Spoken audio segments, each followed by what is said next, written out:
Welcome into Tips for Gamers. Today we are going to be breaking down the top 5 lowest overall teams in Madden 23. This will also help you guys if you want to rebuild with these teams, try to get them better. This is also going to be cool to see at the end of the season to see if these overalls changed. If some of these teams that Madden says is bad end up going to the playoffs. So it'll be fun to compare it at the end of the season and see how it really plays out. So the lowest overall team is the Houston Texans, and this is not a shock.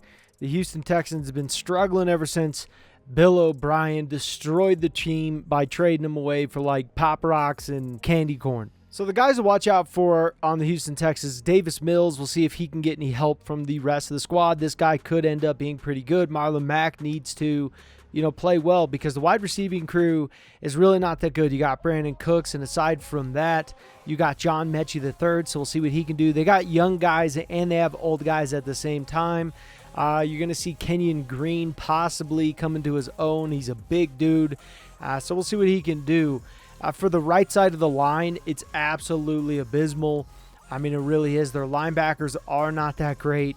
But Derek Stingley Jr., this guy is a beast, and I really think this guy is going to be a standout player. And you also have Jalen Petrie, and I think all these guys could end up doing pretty good, but this is the face of this franchise, so we'll see what they can do. So the next team on the list is the Chicago Bears, which I guess they're tied for worst with Houston Texans. They're 75 across the board. They're saying their defense sucks, their offense sucks, and this team has no shot. So we'll see what they can do this year. Now, the biggest guys to watch for me this season would be Justin Fields. What can Justin Fields do? Is he going to get injured?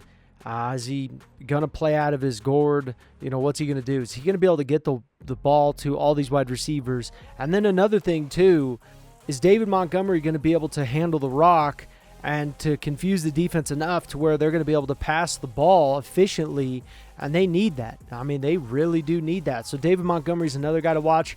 I think the wide receivers in general are to watch on this team because you really just don't know what they're going to do. Dante Pettis, what can he live up to?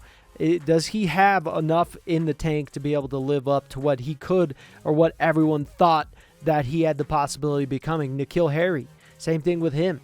He didn't do as good on the Patriots. Darnell Mooney. Is Darnell Mooney going to finally just, break the shed of the mold of, hey, he's good, but he's not great. He's kind of right in that weird mixture. This guy could, he can play. So you got some wide receivers that I'm really curious to see them do well. And Cole Kmet, can he handle it? This guy's humongous. He's out of Notre Dame. He plays great talent. Another guy to watch, too, is Braxton Jones. Can he get in the mix? Because Reef is getting old. Another guy, too, that I want to see play really, really well would be Jalen Johnson. Okay, I'd like to see him just get to that level. And then I'd like to see Kyler Gordon from Washington do really well. And then another guy that I really like is Jaquan Brisker.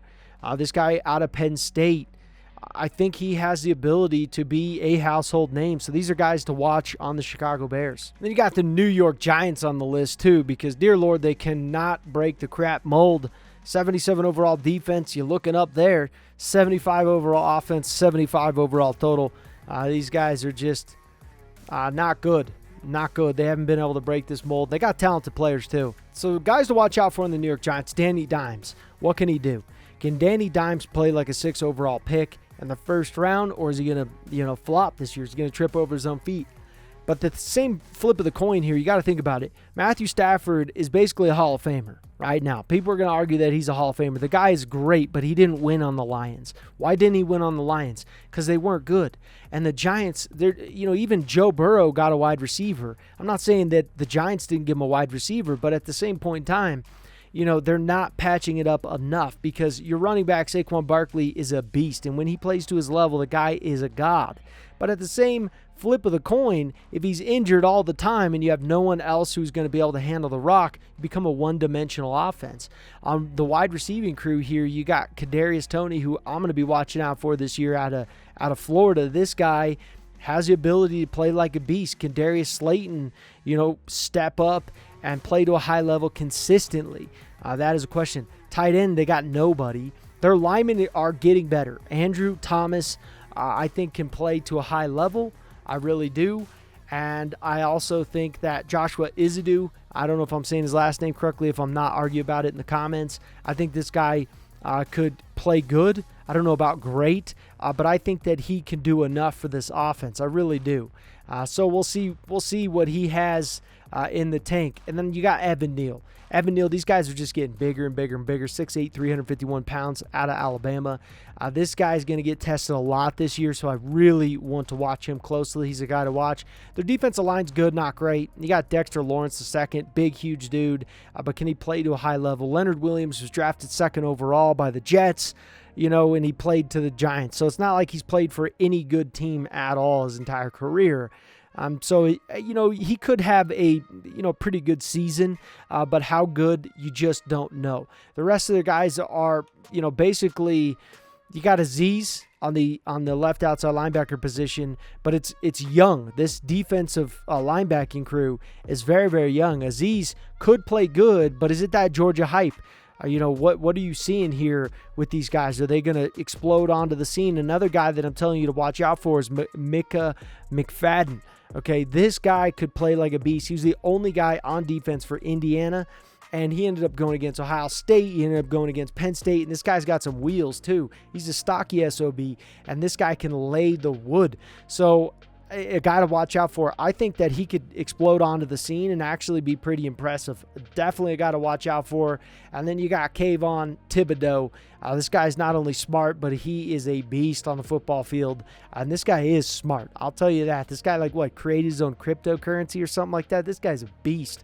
Adoree Jackson, one of the fastest corners. What can he do? You got Flott. You got guys that have potential. You have a high ceiling, but can you get there? Can you build the stairs all the way up to that high ceiling? That is the question. Another guy, Julian Love, and you also have a guy, Dane Belton at the very bottom there, 66 overall. What can he do? So another team that Madden hates, and they haven't done good enough to break out of the crap mold that they've been stuck with. Detroit Lions, 77 overall, 80 overall offense. Offense is moving on up, and that defense is staying consistently bad, according to Madden. They have the ability to do good. We'll break down the players to watch out for this season, but you got the Detroit Lions making it onto the list. Now, the guys to watch out for on the Detroit Lions, you got DeAndre Swift. Is this Georgia hype or is this real? That's what I want to know this year. Can this guy play to a high level? Jared Goff can play to a high level. We know he can get a team to a Super Bowl and then lose. But if the team plays good, Jared Goff can get you there. We know that. The team has to play good, though. So that is one thing as a Lions fan, that you know that your quarterback can at least get you there. Do you have a great quarterback? No, I don't think so. But I think he's a quarterback that can get you to a Super Bowl because he's done it before. I don't think that's that crazy. You got DJ Chark Jr., wide receiving crew. You got Brown out of USC. See what he can do. Jameson Williams. You got high octane on these wide receivers. You got some young guys that are ready to step up. And Jameson Williams was benched at Ohio State for Chris Olave, Garrett Wilson, and Jackson Smith and Jigba. And then he transfers over to Alabama, and you saw what he did there.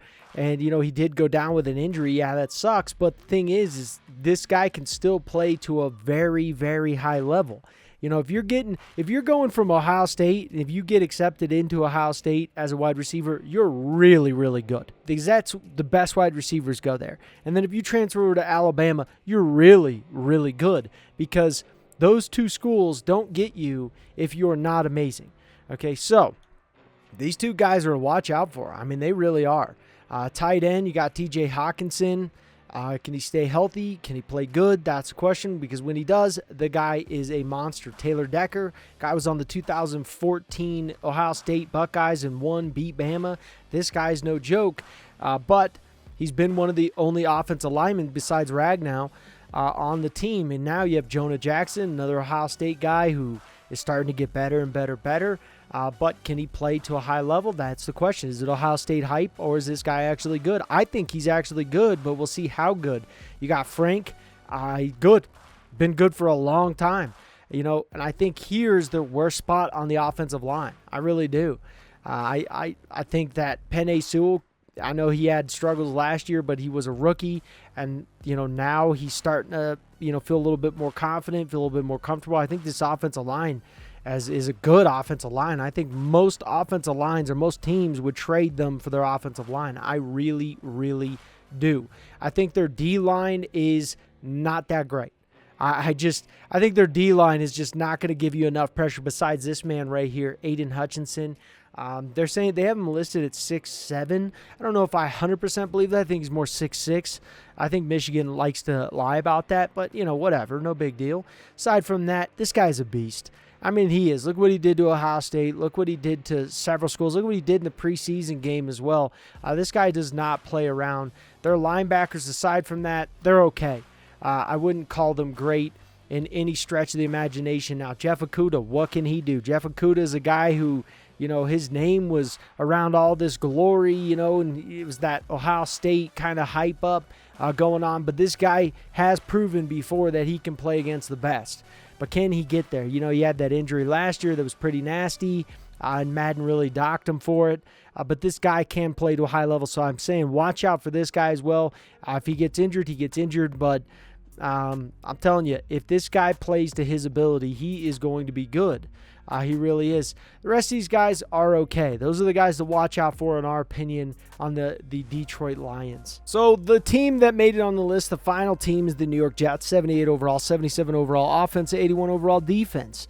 Let's break down the players to watch on this team, because this team, oh man, if Zach Wilson didn't go down with an injury, this team just, I don't know, you have your eyes peeled on this team of what they could do, of where they could go. So for the Jets, Zach Wilson's an obvious guy to watch when he comes back from injury in 2 to 4 weeks. Joe Flacco can win enough games to, kind of keep them in the mix. But the thing is Zach Wilson, when he does come back, he's got to conquer the mental side of the game. He has all the abilities, but the mental side of the game is something he has to conquer. Breece Hall, I think this guy has the potential to be really good. And I really do believe that. If this guy ends up being the top 10 to top 5 best halfbacks in the league, I would not be shocked. This guy waited to get drafted, and he didn't care if he didn't get drafted in the first. This guy wanted to get drafted. He went up to the podium, and it was pretty cool. This guy's mindset is there. His body's there as well. He's 5'11", 220 pounds. This guy is a beast, but I would not be shocked if this guy ends up being a really good back. I wouldn't be shocked. I think he is to that level, and he has that ability to do it. I hope that the Jets don't just run him into the ground like you've seen with a lot of other good halfbacks. I think Corey Davis is a dog. I think he fights, and I think he likes it. You got Elijah Moore out of Ole Miss. This guy has ability to be really good. And then you got Garrett Wilson. This guy is really, really, really good. And I think he's going to do really well no matter where he's at. So if Zach Wilson can get this guy the ball and some of these other guys the ball, they're going to do really well. And Garrett Wilson's also teaming up with Jeremy Ruckert. I think this is a guy to watch because Jeremy Ruckert, people like to say, he's okay, this and that. You didn't really get to see much of Jeremy Ruckert, but what you did see was really good things because Jeremy Ruckert, he had to compete with Jackson Smith and Jigba on Ohio State, who ended up having the second most receiving yards in the NCAA over Garrett Wilson, Chris Olave, Jameson Williams, over all those guys. And then you had Chris Olave and Garrett Wilson. So you didn't really get to see as much out of Jeremy Ruckert as what you wanted to see. But they saw enough to draft him higher than what people believed that he would get drafted, some people at least.